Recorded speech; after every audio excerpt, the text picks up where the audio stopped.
Le Togo, comme beaucoup d'autres pays africains, est menacé par la déforestation. Un arbre d'une nouvelle sorte y est replanté. Un arbre qui va non seulement repeupler les forêts, mais contient aussi d'extraordinaires propriétés nutritives. Sa production génère aujourd'hui des milliers d'emplois à la découverte du moringa.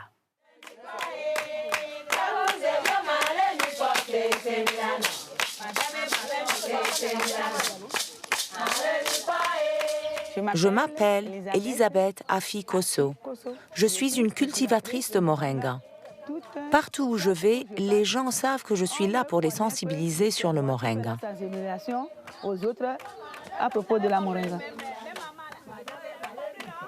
Oui, je suis Maman Moringa. Quand elle ne s'occupe pas de ses cultures, Elisabeth est en effet sur les routes du Togo, son pays, sa terre natale. Et partout, elle vante les 1000 vertus d'un petit arbre méconnu. Je sensibilise les femmes et les hommes.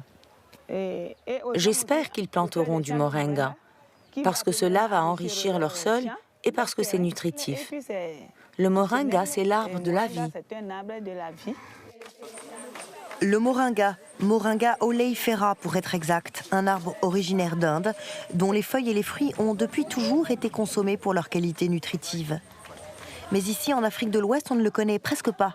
Pourtant, Elisabeth travaille main dans la main avec la Croix-Rouge pour expliquer comment le cuisiner et l'intégrer à l'alimentation quotidienne. Car dans un pays comme le Togo, où la malnutrition est une réalité trop répandue, le moringa représente une véritable alternative au maïs et au riz.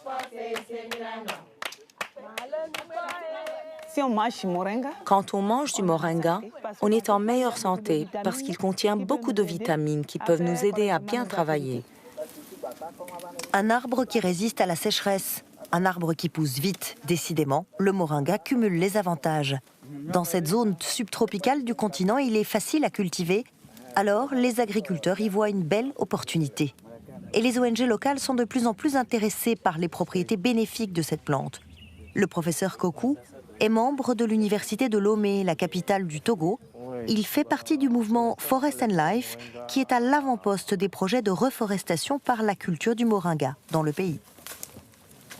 On a prouvé que cette plante-là contient beaucoup de nutriments en termes de vitamines, en termes d'éléments minéraux, etc. Donc c'est ce que nous, on suggère aux populations de cette localité dans la lutte contre la malnutrition au Togo. Une source de nutrition riche et accessible, un revenu supplémentaire pour les agriculteurs, mais pas seulement.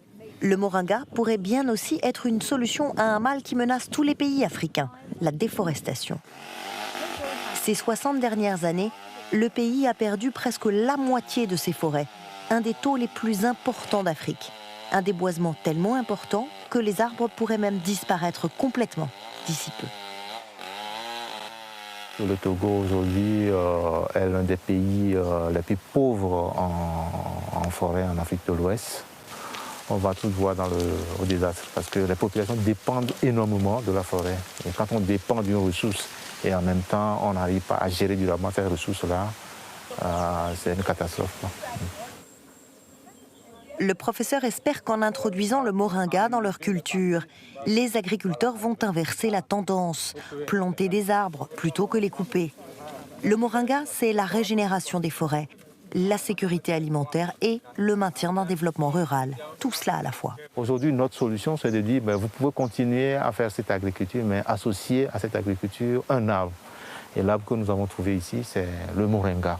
Parce que qui plante le moringa peut associer une culture, la culture traditionnelle maïs, manioc, arachide, à la plante. Donc je dirais que ici, la solution que nous préconisons pour la population, c'est la culture de moringa oleifera. Moringa n'est pas un arbre d'envergure, mais en plantant une grande quantité de moringa sur une surface donnée, on peut contribuer à lutter contre la dégradation des terres. Et qui dit dégradation des terres, forcément, il y a le reboisement qui peut permettre de lutter contre la dégradation des terres.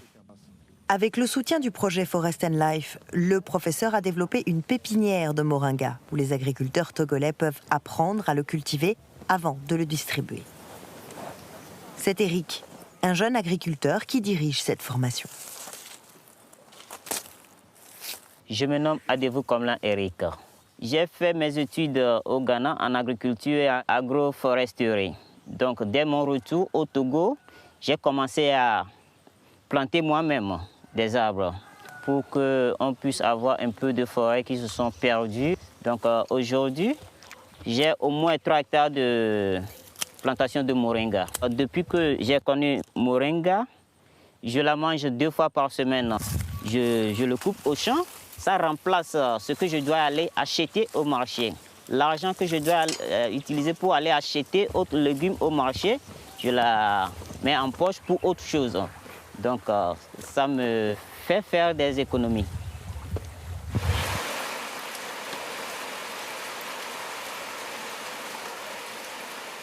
Chez moi à la maison, moi, ma femme et mon enfant, on aime tous les plats du moringa.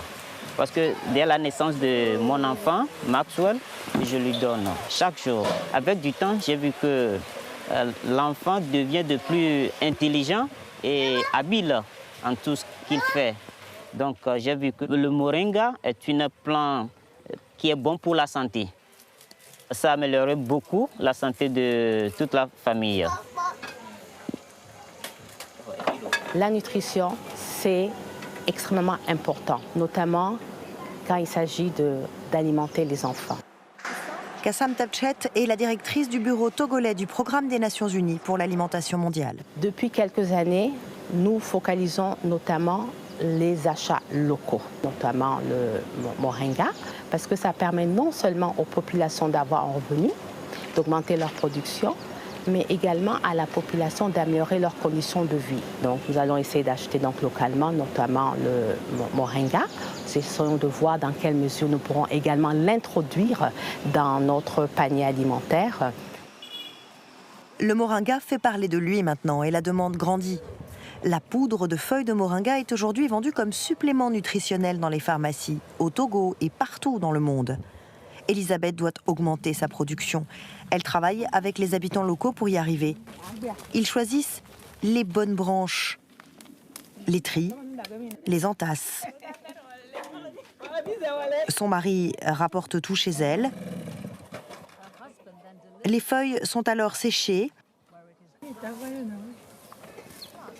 puis réduites en poudre. Une poudre qu'Elisabeth peut aller vendre à l'acheteur local, qui la distribuera ensuite sur les marchés.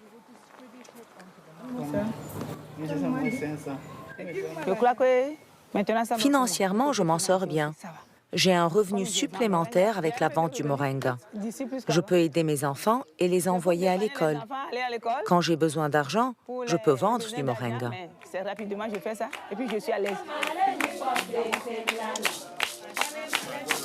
Récemment, le moringa a été reconnu par le Forum des Nations Unies sur les forêts comme une source prometteuse de financement, à la fois pour la subsistance des habitants et pour la conservation des forêts, au Togo et ailleurs.